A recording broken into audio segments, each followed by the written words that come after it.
I used to think that freedom came from setting goals, hitting them faster than anyone else, like go, go, go. But I also think that when you do it in His timing, God's timing is so much better than ours.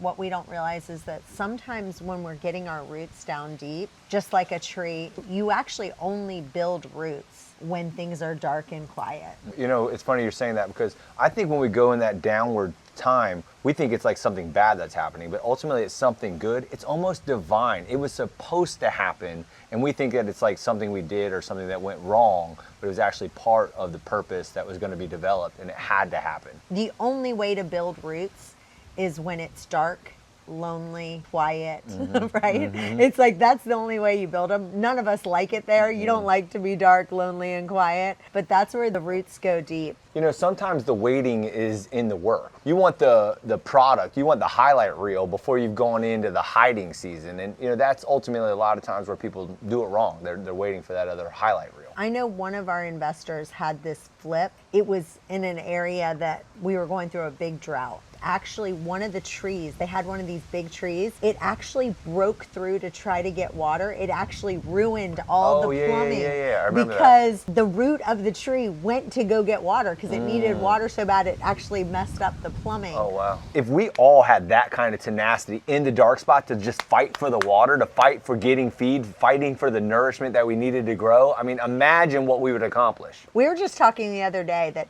every really strong entrepreneur that I know, like for me, my dad left when I was 12. He was on drugs, and I actually moved out of my house when I was 16. I lived on my own from the age of 16 to 18. I didn't get to rely on anyone else. When we were meeting with other entrepreneurs, all they said over and over again was they went through that. They went to a period where they had no one else to rely on but themselves, and they had to push through. I think that's what makes our marriage so great, is we both came from that kind of background, and that we just know together we align in that, and that's why we success in business and marriage. Sometimes actually the waiting is the work. The root grows before the fruit shows. You first have to get the root before you get the fruit, but everyone wants the highlight reel and they don't want to do the work to get there, and the hidden season is actually what makes you strong. You know, that's why we say the FOI is low stress. We'd rather make moves of peace and sprint than panic. Your business should be buying back your freedom, not burning you out. So if you feel behind, remember you're not delayed, you are being developed. And when it's time, it's not going to feel forced. It's just going to flow. And we love to ask you the right questions. That's the key. The good leaders ask good questions. Yeah, so that you can actually be in flow and you're not in panic.